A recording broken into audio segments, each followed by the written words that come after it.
Right, yeah. So Don Burr, right, is a medium, right, guys. I swear to God, right, that right, he's negged on the bet. He was supposed to show up on the corn phone today, right, yeah, wearing a San Francisco 49ers hat. He was, right, yeah. Don Burr, right, yeah, is a medium, right, yeah, and he didn't do it. He didn't do it, guys, right, yeah. He negged on the bet, right, yeah. So anyway, we'll get back to that later because it looks like we're live. Anyway, so it's Notorious GAV, and welcome to SGA Sports Talk. And this is the 49ers Roundtable and preview for the Packers game. I've got some awesome guests tonight, and it's absolute all-star lineup. And I cannot wait to get to the topics we have at hand. So first off, right, boys, I thought we'd like to start with another question. Who do we wary of in the Packers roster? So we'll right to left and then left to right next. Who's going to go first? Okay.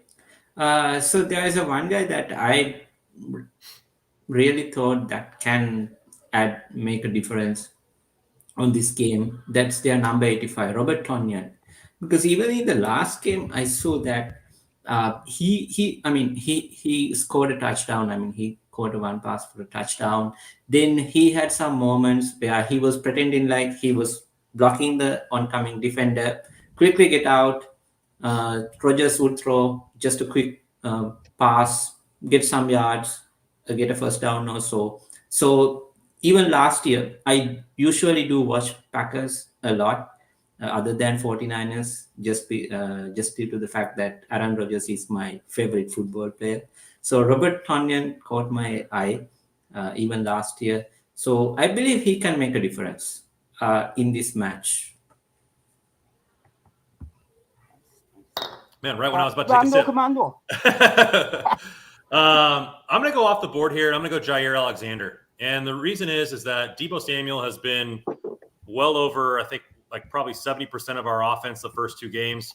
And if Jair Alexander, one of the best corners in the league, decides to shadow him the whole game and make Jimmy throw to Ayuk and Sherfield, who have not been fantastic so far in the first two games, it could be a really slow start for us, especially since we only have one running back that's been with us the whole season, and he just got off a concussion. So if they were really trying to take it away from us, what our primary offensive threat has been through the first two games, you could see Alexander shadow him and make Ayuk and Sherfield beat either King or their rookie corner Stokes, in my opinion.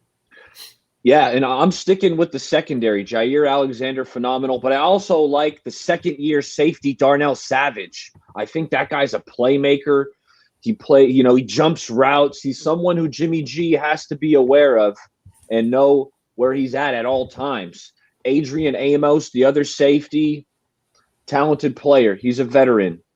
And, when we're looking at the pass rush, yeah, they lost the better Smith, Zadarius. He's out.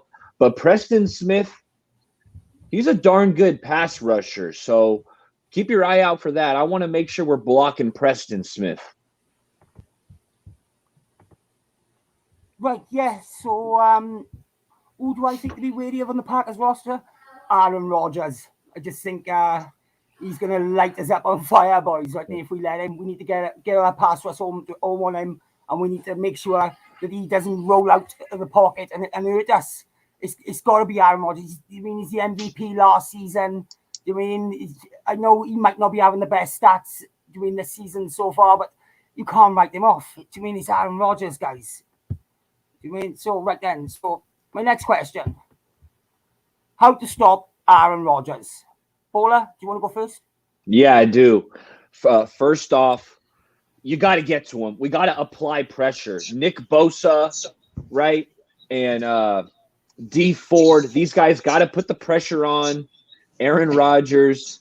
That way he doesn't have time to pick us apart, because if we're giving him time, Devontae Adams, he's going to be able to do a number on Lenore if we're giving him 4 or 5 seconds to get open. So I think it's key for the pass rush to make it difficult on the future Hall of Famer.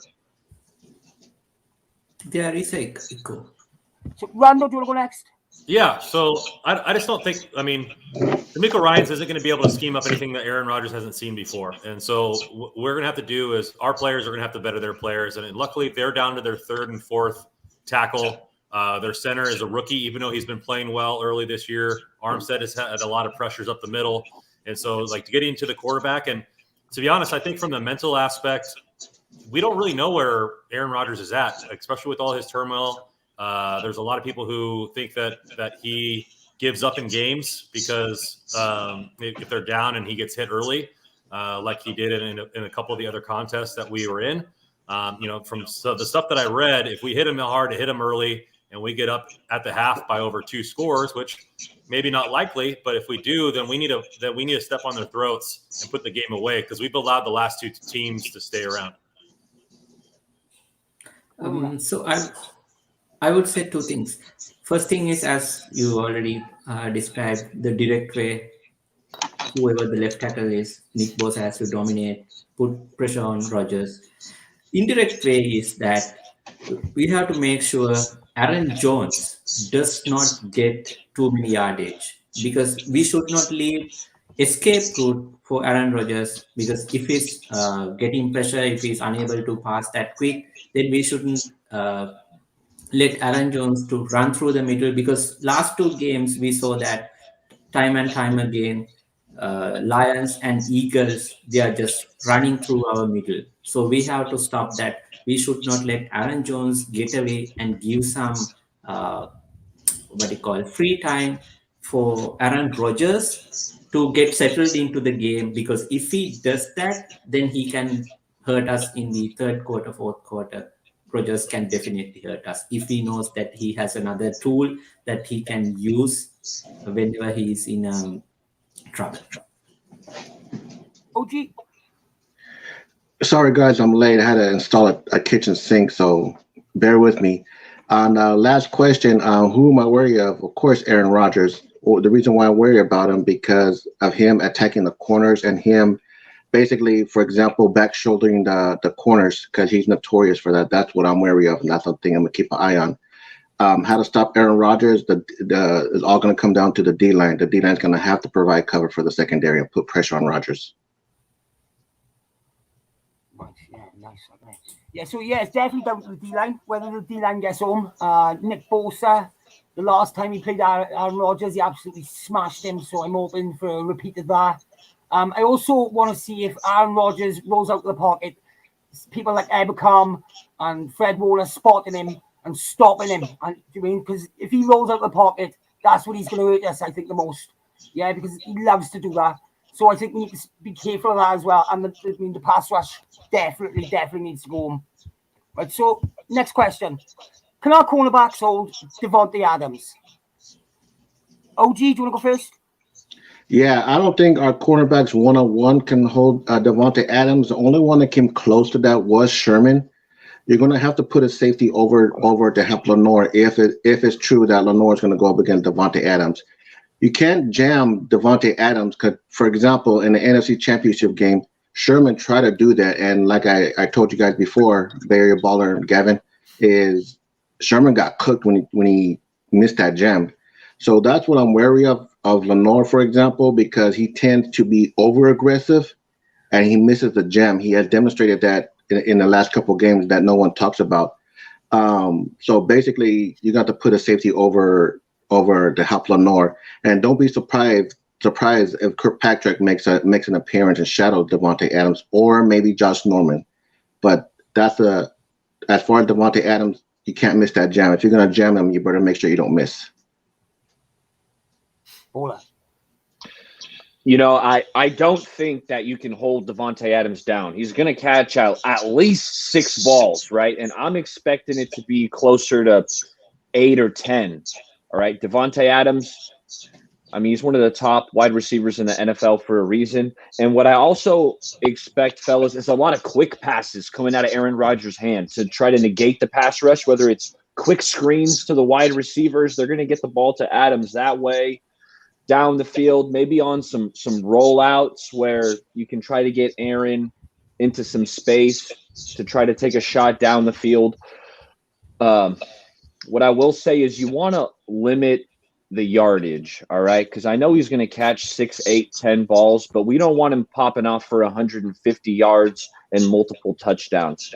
So I expect Adams to have a good game. I'll have him fired up in some daily fantasy rosters on that late night Sunday game. But let's keep him in check as best we can. Randall. Yeah. First, I want to say one of us has an echo, so we want to check our headsets for everybody. Just kind of I think it's Moses. It is. Moses. I think it's me. Headset. Secondly, I just kind of want to bring up something different. I think a lot of people like Lenore and a lot of QB guys and Moses maybe can attest to this, is that he doesn't really have great straight line speed. And so both the plays that he got beat on, which was the touchdown that got negated and the 91-yard touchdown, were both by burners, like we mentioned in last week's episode. Adams has good speed, good hands, good everything. I don't really think you can contain him in any way besides putting a safety over top. So when you're doing that, obviously you have one of the best safety tandems in the NFL to help that out. So it's just going to be seeing what we can do there. I think that you're going to be looking at a lot of the screens like they did last week to Aaron Jones to set up the plays to Davante Adams, and see how they work and play off him. But there's no cornerback on our team one-on-one that can match up with Adams. I don't think there's many corners in the league that can match up with Adams. Yes, I think this will be one of the key points that we will discuss even after the game, because I think OG also agrees with me. I am still not 100% sold on our cornerback depth because I believe that down the line, since Verratti is not coming back, there will be games that we will lose due to our cornerback situation. So this will be the first test that we are going to have. And I don't think we can hold Davante Adams. He will do whatever he wants to do. The only way is to hold Davante Adams is holding Aaron Rodgers back. I mean, attacking the, basically what you call, cut the head of the serpent. So that's the only way you can do it. Also, the good thing to look out for is that Emmanuel Mosley might play in this game, so I wonder how that'll shake up the QB room. Oh, yeah. Or the CB, not the QB, the cornerback room. Yeah, definitely be nice to see Mosley back on the field without a doubt. I mean, that would be a big reinforcement, yeah. So I'm just looking at Davante Adams' stats by you right here. 16 targets, 13 receptions, 177 yards. Average between 13.6 yards. He's got 47 yards after the catch. We got a tough game to hold him in place, guys. Right, and with Lenore being a rookie, this is a big test for the rookie. This is like, yeah. Moses, you look like you've got something to say. Yeah, I mean, you probably can't hold. You're not going to be able to hold Davante Adams. What I feel like the 49ers should do, I don't know if they're going to do it, is replicate what Sherman did as far as limiting him, as far as catches go. Replicate that. Yeah. Let him move this, but don't let him bury us. Right. So this leads into my next question. How big of a game do Ward and Tart need to have? So, Waruna, do you want to go first? Yeah, I think their best game. Because I'm really like what Jimmy Ward is doing, I mean, with Tart as well. Because if you remember the first week against Lions, we had a interception just, I think, just with 2 minutes to go with Jared Goff. So before that play, Jared Goff had ample time to throw, but both the receivers were covered by Tart and Ward. So so during that play, Jared Goff had to throw a screen pass to DeAndre Swift. He gained no yards. So the next play, I think it was 3rd and something. So he tried whatever he could do, throwing a wild pass. Then Greenlow had that interception, and we had pick 6. So even during that game, they were just getting themselves into the rhythm. So I believe this is the 3rd week, so they will be at their best. So they should contribute 110% if we are doing this game. Yeah, I agree. They need to have a good game. I mean, I think Aaron Rodgers is going to be the most aggressive quarterback that we've had so far that we played against, and he's not afraid to throw the ball downfield to Adams, to MBS, down the seam to Tunyon, and then in the red zone as well. It's not only just the deep pass. You saw 3 receiving touchdowns for Aaron Jones, and when the field is shortened, the safeties play more of an effect on covering those types of plays in the red zone. And so it's just going to be something that they're going to have a good game. And if, it might come down to being aggressive on one of those balls over the top and trying to go for the interception. We'll see, but they have to have a huge game because it's just that Aaron Rodgers is going to be aggressive. That's just who he is. And you know what? I thought Ward and Tart played really well last week. Jalen Hurts took multiple shots deep down the field, and they were breaking it up. So you like to see that because I expect we're going to get more of that coming up tomorrow night. So Tart and Ward absolutely need to be on their P's and Q's, breaking up passes. And something that I noticed with Jimmy Ward that I don't think Robert Saleh was doing quite as much is Jimmy Ward blitzed multiple times from the secondary.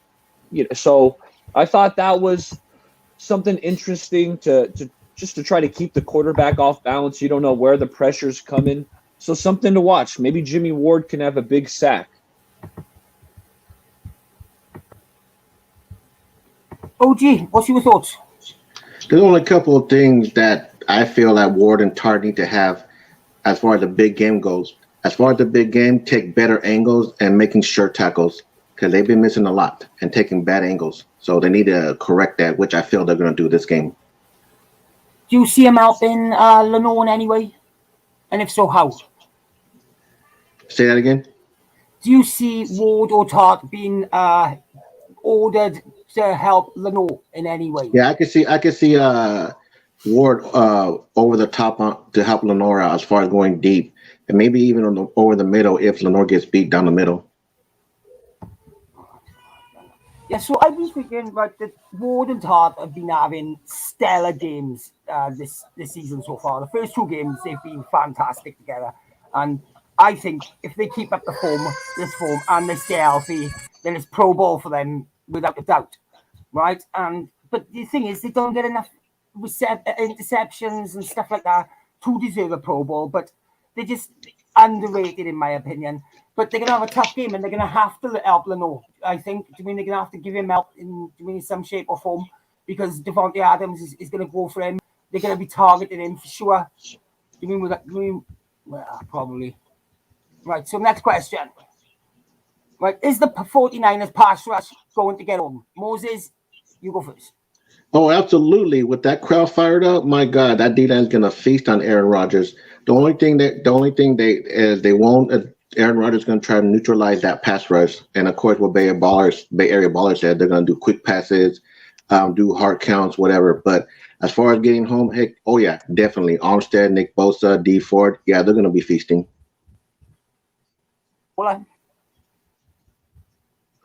Yeah, I definitely think that the pass rush is going to get home, but I do expect Robert Tonyan to be chipping on these defensive ends a lot. I think they're going to try to assist these tackles. We know the Packers are banged up on the offensive line, so I expect Tonyan to try to help out these guys.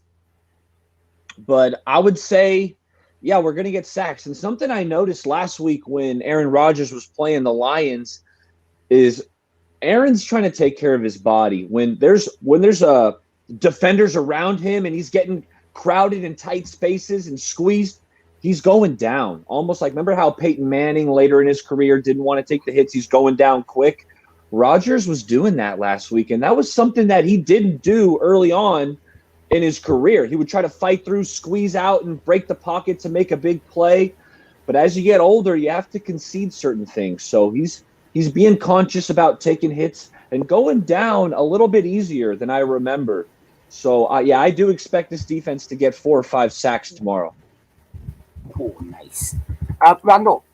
Yeah, so the Lions last week got 3 sacks. And so, I fully expect us to be at that mark or better. I think the matchup is you got to look at is everybody's talking about the tackles, but it needs to be in the where Eric Armstead in the guards in that center, because he's getting a lot of pressures. There's not going to be as much help from the chipping of the running backs and the tight ends. And I think that's where the Packers are going to focus on. And so you might see Armstead getting some one-on-one matchups within the interior. And maybe he can take advantage of that center being a rookie. Yes. One thing I thought is just going along with Rondo's idea. So the left tackle position is really vulnerable for them. So if that is the case, if they're going to maybe double team Nick Bosa, then the guys in the inside will have a better chance to get to the quarterback. So anyway, if we are going to win this game, so this is the department that is going to set of players that is going to carry us to this win. So I mean, offense will be okay, but all these men, they are the ones who are going to carry us to the victory if we are to win. Yeah, I think Nick Bosa, I said it earlier, he's going to come up big. He's going to be posting 2019 numbers on Aaron Rodgers' ears, I think, guys.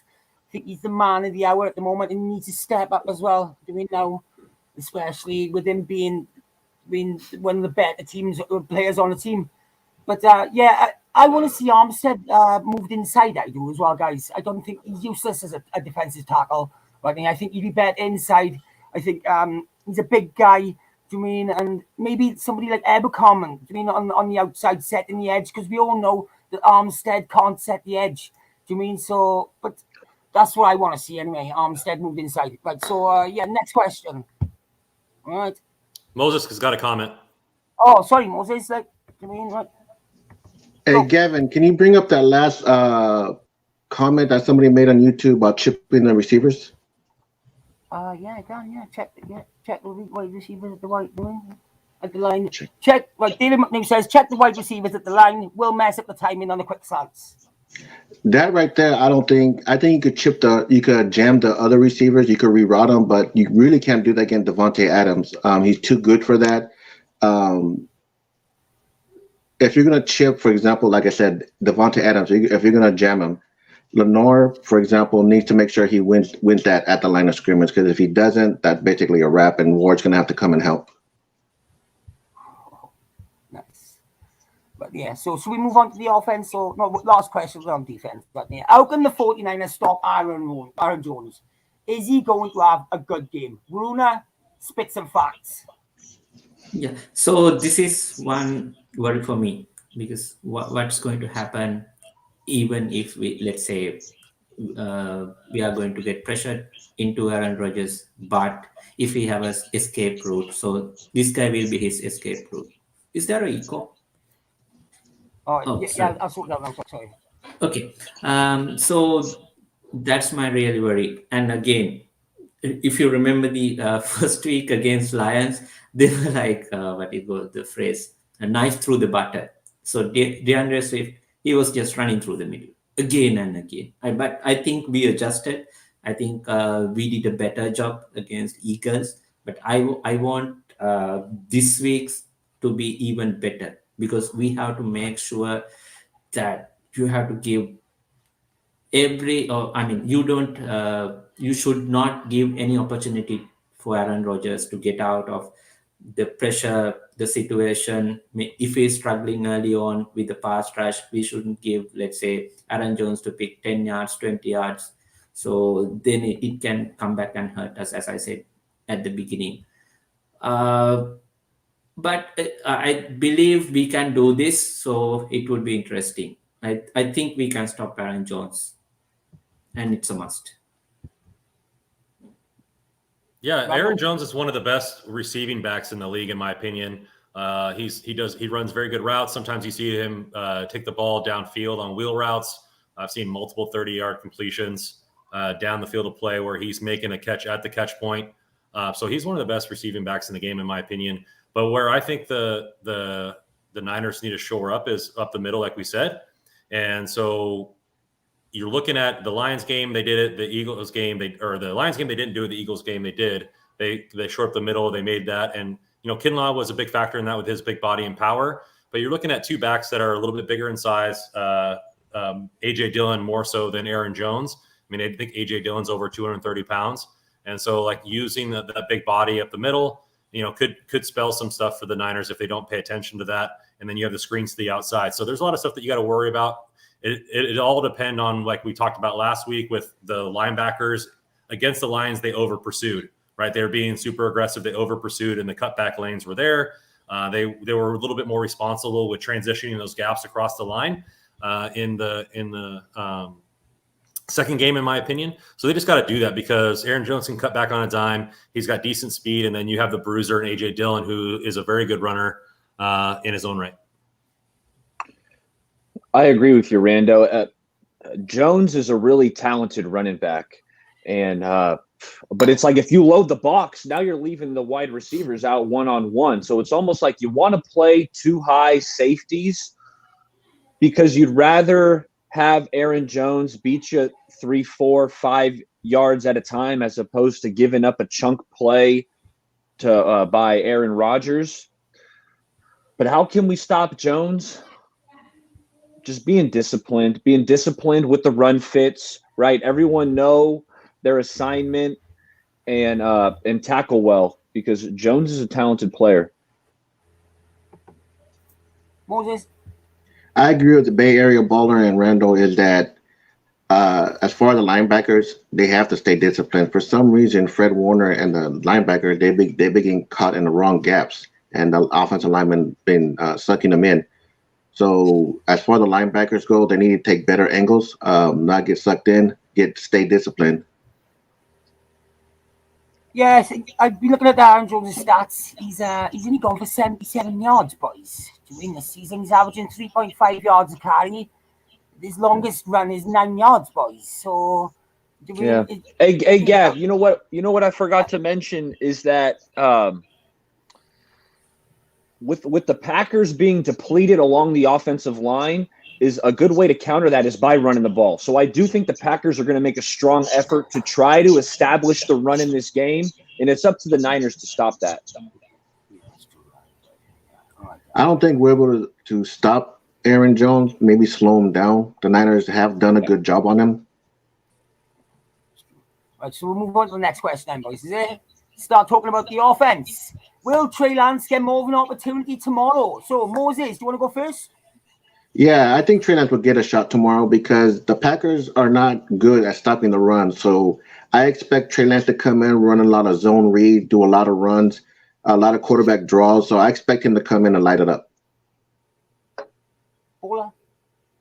I think with how our running backs are injured right now, that'd be a great way to provide a spark to the running game, bring Trey Lance onto the field. And last week when we were playing the Eagles, like the first 3 series, I want to say were 3 and out, right? And I was almost like, where the heck is Trey Lance? Get this guy on the field. I want to see him make some plays because we know he's a playmaker. And that's where this week, if the offense gets off to a slow start, like last week, let me tell you, 17 points, like what we scored against the Eagles, 17 points is not going to get it done against Aaron Rodgers. So if the offense gets off to a similar start, a slow start, I do expect Trey Lance. Yeah, as Baller mentioned, that was the first time ever in Shanahan's tenure that we've never had a first down in the first quarter.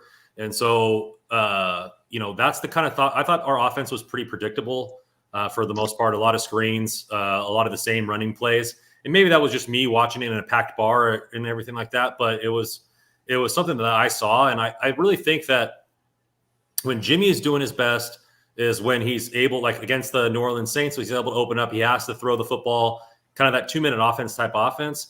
And what I see too much from Shanahan is that like he'll stick to the same couple of plays in the beginning of the game to kind of feel out the game and not come out trying to swing for the fences. I would like to see Trey Lance get a deep shot on his first play. Everybody thinks he's going to run a read option if he comes in.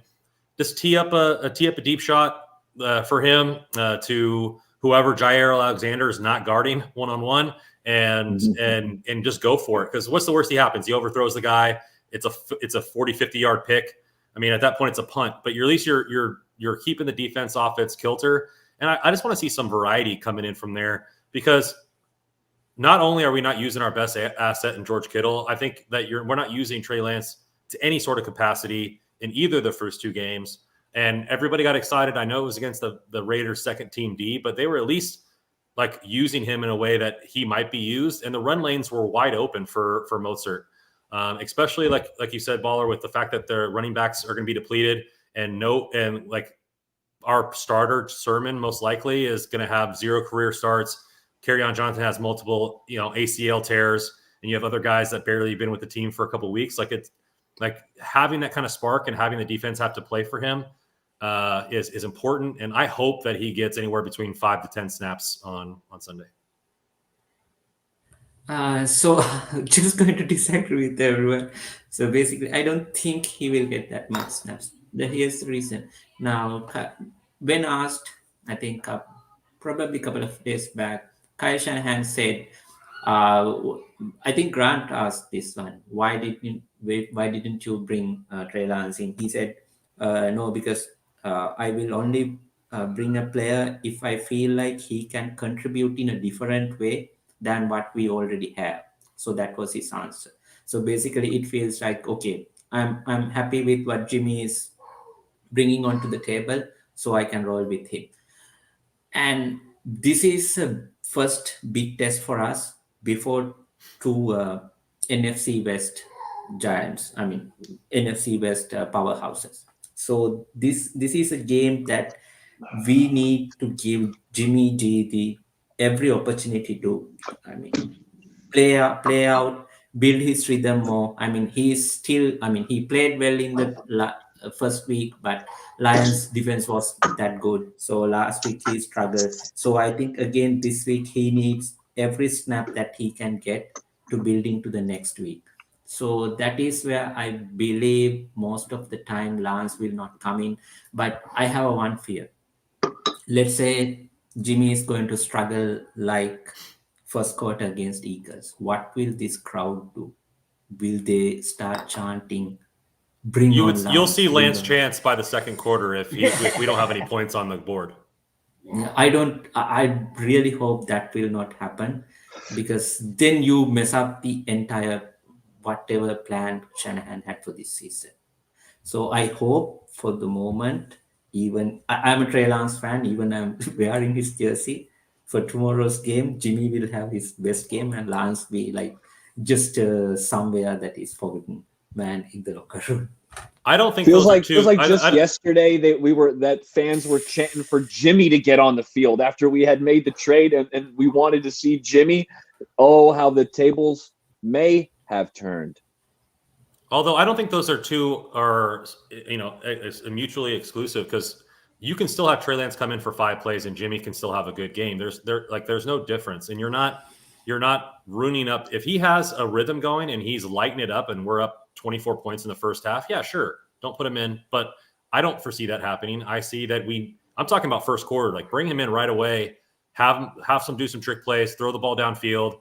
But for me, it was like I think Shanahan also in his press conferences has been a little salty when it comes to the Trey Lance questions. Like he's the mastermind, like he's the genius. And frankly, it's for me, it's put your best players on the field. Now, if he's not ready to start a full game, but he does bring stuff differently than Jimmy Garoppolo, and that's apparent. It's not a secret to anybody watching. Yeah, you all need to remember that while we're playing chess, Kyle Shanahan is playing Star Wars Battlefront. Right, yeah, that's all you all need to remember, right, yeah. So, yeah, I think, right, yeah, right, that we probably won't see much of Trey until after the bye week, and then I think it'll be like a gradual thing. I don't think it's going to be like 1 week, and it's going to be in. It's not going to work like that. And from what we've seen so far, he's been really sparingly with him so far. So, I don't know. I tend to agree. I think you're right, anyway, but I do, but who knows? But the next one, right? 49ers wide receiving core versus the Green Bay secondary. Right, Varuna, do you want to go first? Yes. I think that would be interesting, because I think Bowler already addressed this situation. Basically, what about going to with Jaire Alexander versus Debo? So, but still, I would say it should be a 50-50 split. They will have their place we would still be able to get some plays out of our wide receivers. The big question, how much play time and targets that Brandon Ayuk is going to get. So that will be a key factor in this game, because I saw Jack Hammer and Grant did a film breakdown on Eagles game, and we were just complaining against Kyle that Kyle is not giving the opportunity for Brandon Ayuk. But actually, in the films, it was evident that Ayuk was open, but actually Jimmy is not throwing the ball to Ayuk. So I hope, Jimmy, please throw it to Ayuk. Use the assets that you have, so we can have a good game. We can get the offense rolling. Brandon. First, I want to answer Amin's question in the chat. I'll get it up to I saw it. Because I'm an Ace fan. I'm an Ace fan because we have more championships than the Giants in the Bay Area. I'm an Ace fan because they have the better fan base, and I'm an Ace fan because the only reason the Giants are winning is because they took our GM from us, and that's it. So great answer. Mike drop. Yeah, back to the question. Back to the question. I think this comes down to how we're being utilized, how they're being utilized, and being creative. It all depends on if Alexander is going to shadow. Like I said, King got roasted last game for the Packers, and you saw them put in their rookie Stokes later on in the game in nickel down sets, and so they're already starting to lose faith in that guy. If you saw him one play, he failed to turn his hips, got burnt, and then while trailing the wide receiver, fell over. He just is not he's more of that up against the line of scrimmage type corner, and I think they might go to the rookie. And so either way, Shanahan and Jimmy need to realize where Jair Alexander is on the field at all times and target that player. It's not impossible. We see it in games all the time. As soon as a corner starts getting beat, it's still sports. Like, people's mentality starts to change. Like, oh, I'm getting beat again and again and again. And that can weigh on any athlete. And so to target that. But I think what's more important is getting Kittle into the game and having him dominate against the linebackers. I guess if they're dropping back in zone, they're all secondary. But still, it's something for me that I think that needs to happen. He needs to get 6 to 10 targets right now.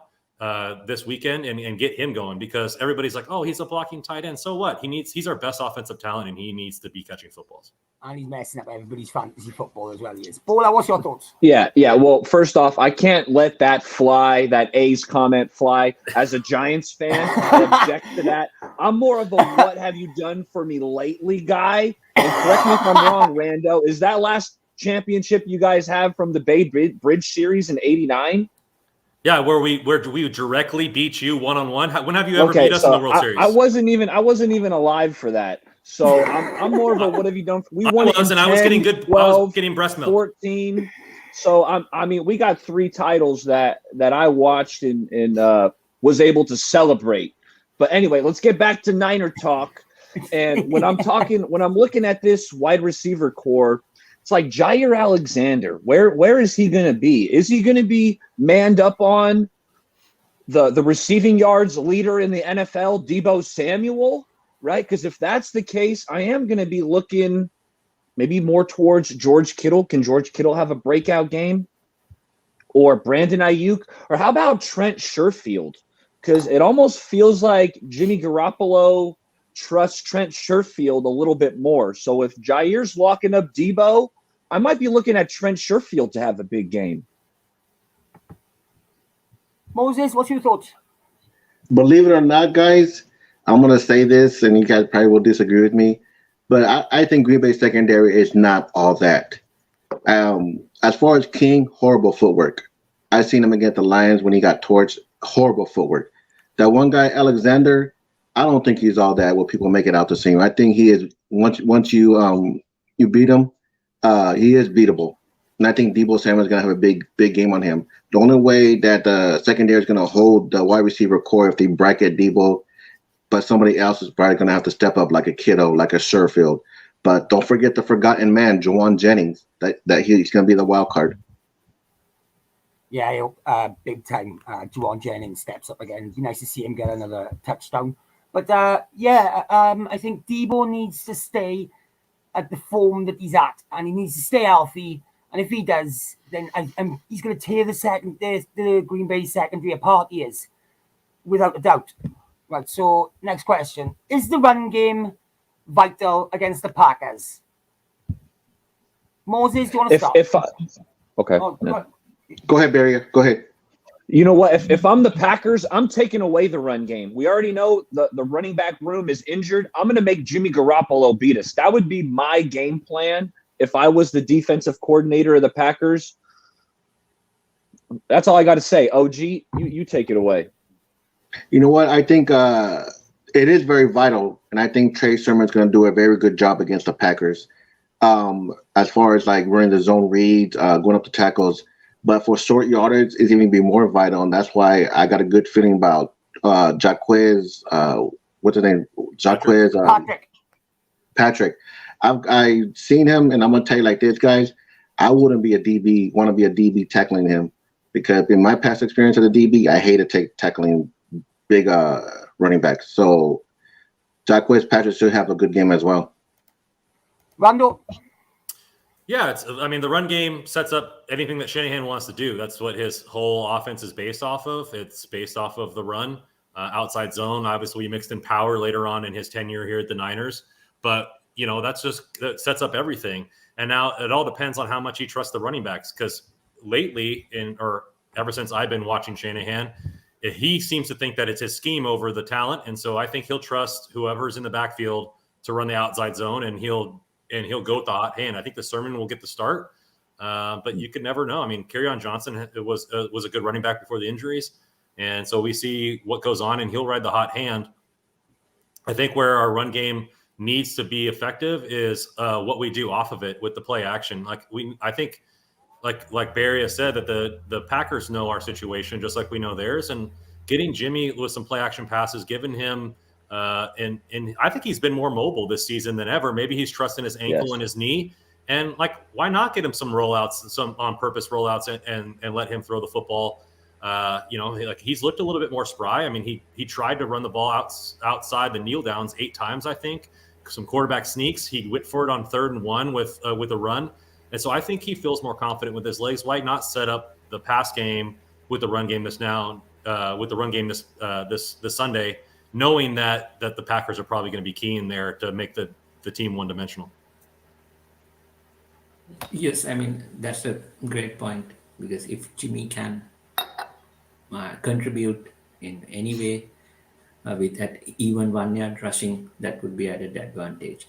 One thing I want to say about this is, of course, the run game is the most vital part. And we have to make sure whoever comes in, protect the football, because even last year we had the problem. We know Hasty is a very good explosive back, but he has fumble issues. Even last game he had that issue.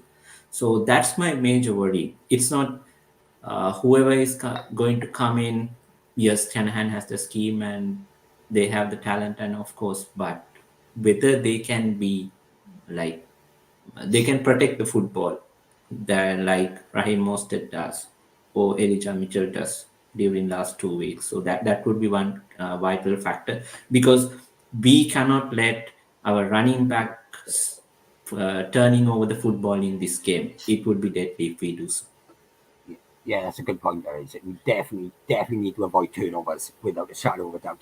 I think Mando picked up on it when he talked about the run play and the play action.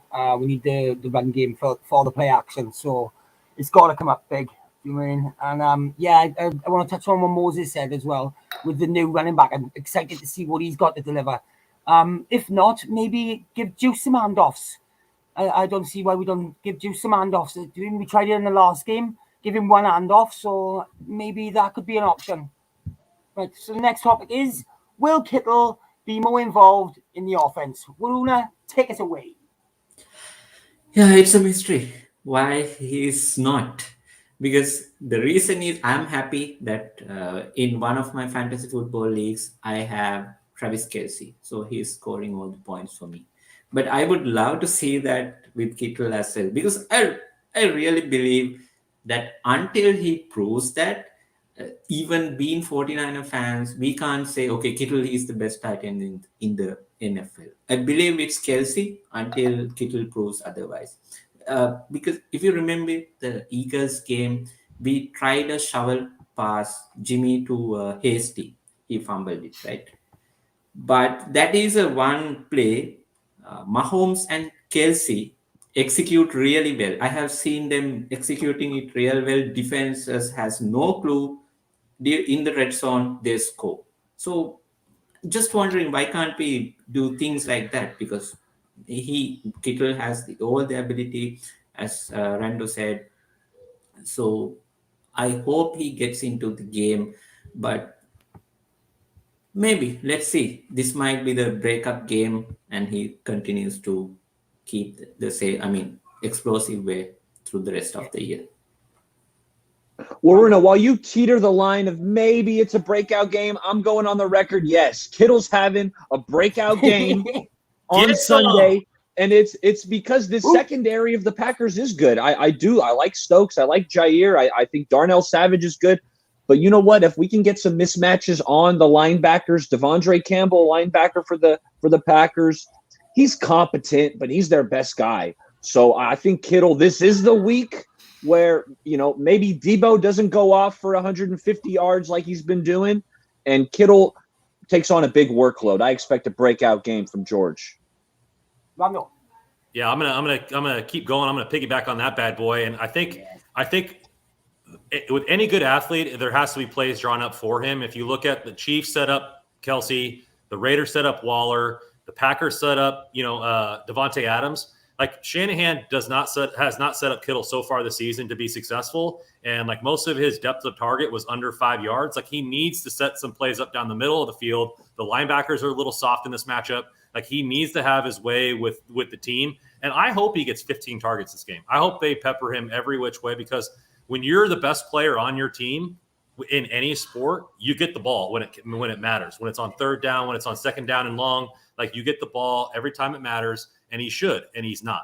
And so, and you saw it many times in his previous years. Even if it was 3rd and 6 and he was double covered, Jimmy was trying to thread the ball in there because he depended on Kittle and relied on Kittle and trusted him to make those catches. Did it work out every time? No. But Kittle also broke the yardage record that year. So it ended up working overall over the course of the season.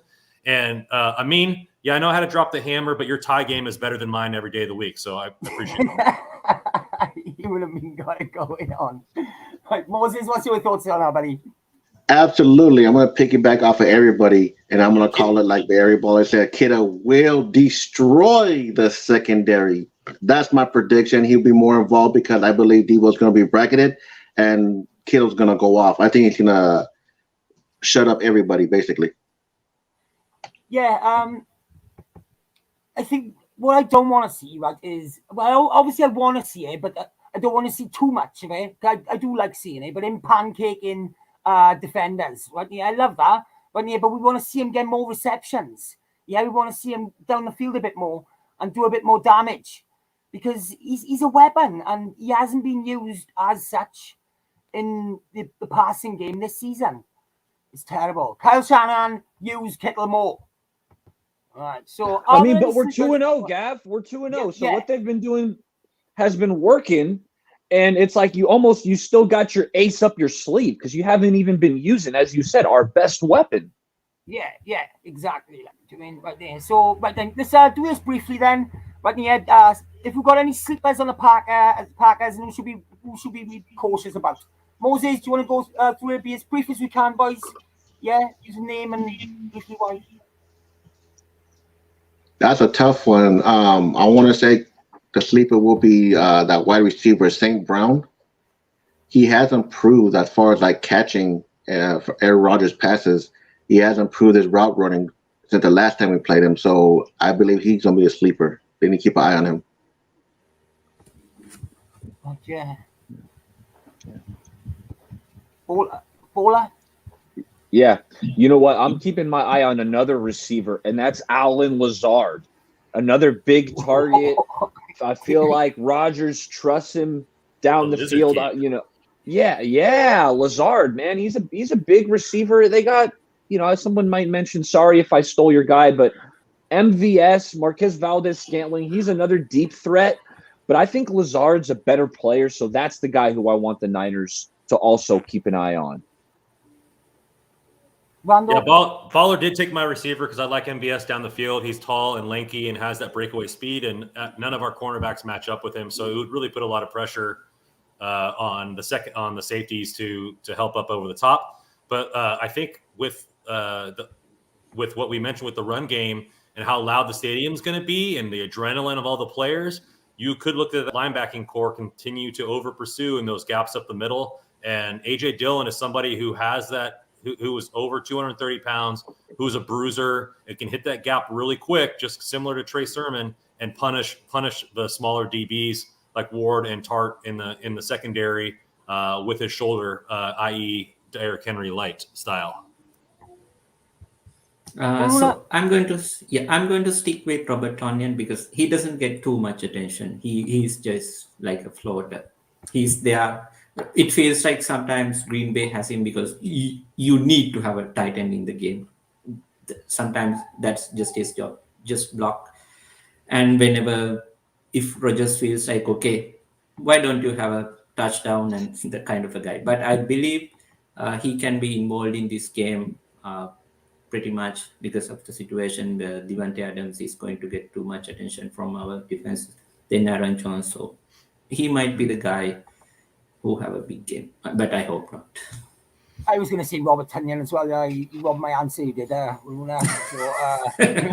but I think he could do us some damage. So we need to keep an eye on him. He's got one touchdown. He's got a couple of yards as well. He has like an injury, so we definitely need to keep one eye on him. So last question, then, guys. Before that, OG has something to say. OG, wait 2 seconds. Yeah, OG. Actually, there were two sleepers I was going to mention. The other one that I'm concerned about as well, because he had some good games against the 49ers in the past, is Randall Cobb.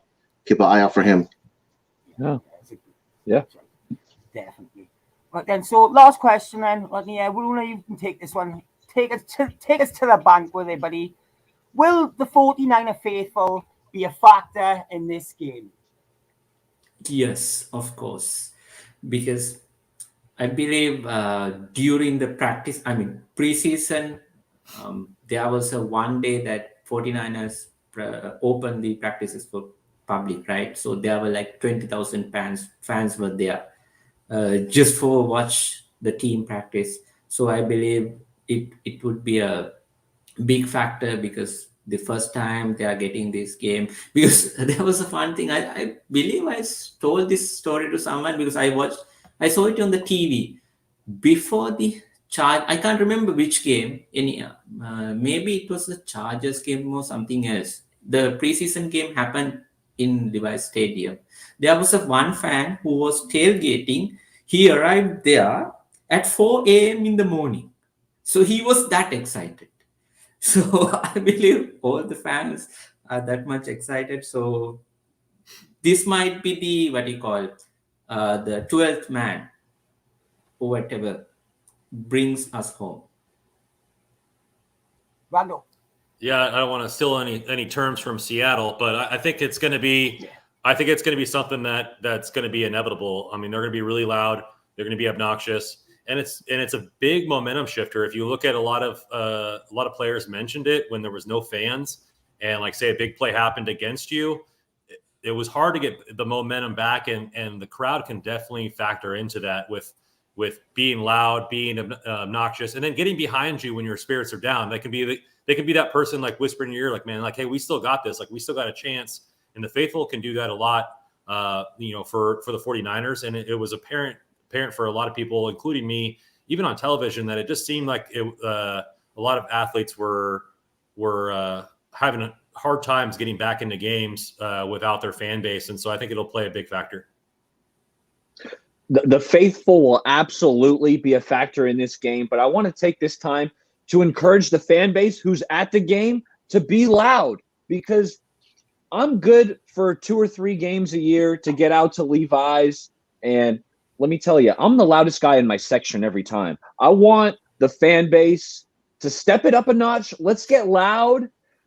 But to be honest, a part of that that blame on why it's not so roaring, especially like up in Seattle, the blame has to go on Jed York, because when we were at Candlestick and I had heard, hey, we're building a stadium, my first thought is, hey, let's do everything we can to keep the noise in, make it loud. But no, we build this open, super open. I mean, there's not even shade. You bake out there on the other side of the field. But that's besides the point. If you're at the game, let's get loud, because yes, we've heard Shanahan talk that it was tough with no fans. It doesn't feel the same. So absolutely, the fans can definitely motivate this team, make it tough on the defense, and let's get loud if you're out there at Levi's. What's your thoughts on that, buddy? Will the favorite be a factor? Absolutely. And you know what else? I'm getting chills just thinking about it. I mean, the crowd's gonna be loud. I know sure as hell I'm gonna be loud in my house, that's for sure. So yeah, the faithful is gonna be a big factor. And also too, as a former defensive back, when you hear that crowd getting behind you, I kid you not, everybody, it's like chills. But also you gotta suppress that by knowing to do your job. But boy, it's just that feeling that it gives you extra adrenaline. So they have to be a factor, and I know it's gonna be loud. Guys, when was the last time there was a home game? When was the last time there was fans in the NFC Championship game? And it's also going to be a huge factor as well because of our jerseys. We're doing the throwback jersey night. It's the first night they're all wearing them. So all the fans who bought those are going to be wearing them. The players are excited, the throwback to 94, 95. And it's going to be a big deal. And I think that, Gavin was probably going to allude to, the last time, I think the faithful need it as much as the players do. Yeah. It's been such a long time. And I think they'll be twice as loud, because it's been twice as long. Yeah, so last question. They've got a question from the chat we have right there. Quickly, we'll go around the board. Moses, how many yards rushing will the 49ers have? At least 250. Ooh. All that? Well, I'm expecting probably like 90 from Sermon, and then I'm going to say another 50 from the rest of the guys. So what's that, 130? Well, I would say I'm going to say 140 in total rushing yards. I think it's going to be on Jimmy to really kind of get this offense some points. Randall? I don't want to be a Debbie Downer, but I think it's less than 100. I think the fact that the Lions, who had a better offensive line up the middle, and they kept them underneath 80 yards rushing outside the quarterback. Now Trey Lance gets in there, maybe we push it up above 100. But I think they're going to make Jimmy try to beat us. I would say it's something between 100 and 150. So I would say 125 maybe. Yeah, not much. Right, I'm saying 400, boys. 400 rushing yards. We're just going to run all over them. We are, boys. Right, yeah. 700 attempts. Let's go. Right there. I'm just going to wrap up the show right now, boys. I want to thank you all individually for coming on. Right, yeah. Don't forget, if you like what you're watching, to like and subscribe and share the content as well. I just want to give a shout out to Shardall for letting this happen in the first place. Can we have a shout out to Shardall, boys? Yes. Let's hey, go, Shardall. Shardall's the man. Hey, Gav, Can I shout anyone watching?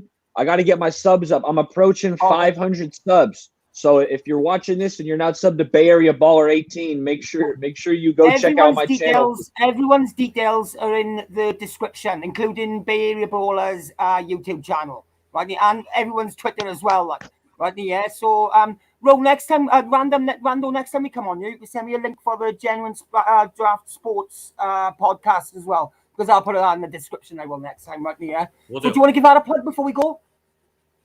No, just Genuine Draft Sports Media Group, and I'm on there all the time doing A's and Niners and soon-to-be Sharks coverage.